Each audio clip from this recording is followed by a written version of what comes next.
آپ نیچر سے جتنا قریب ہوں گے اتنے زیادہ نیچرل نظر آئیں گے۔ کہیں ایسا تو نہیں ہم اپنی آرٹیفیشل لائف میں اتنے مگن ہو چکے ہیں کہ ہم نے اپنی لائف کو سوشل میڈیا تک محدود کر رکھا ہے؟ کہیں یہی تو ہماری زندگی میں ڈپریشن کی وجہ نہیں؟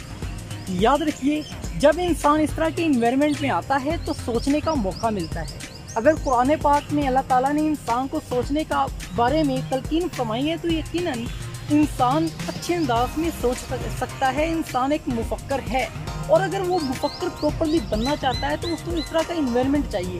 تو آپ بجائے اس کے کہ اپنی لائف کی ایکٹیویٹیز کو ایک کمرے تک محدود رکھیں، باہر نکلیے اور اس طرح کی پلیسز پہ آ کے اپنے ذہن کو کھولیے اور بہترین انداز میں پاکستان کے لیے ورکنگ کیجیے۔ اور یقیناً جب آپ پاکستان کے لیے ورکنگ کریں گے تو پاکستان خوشحال ہوگا، اور یا نہ صرف آپ کی پریزنس کی وجہ سے آپ کو فائدہ ہوگا بلکہ دنیا بھی بہترین انداز میں خوشحال زندگی گزارے گی۔ یہ پیغام کبیر حیات فاؤنڈیشن کے پلیٹ فارم سے آپ تک پہنچایا جا رہا ہے، اس کو شیئر کیجیے۔ شکریہ۔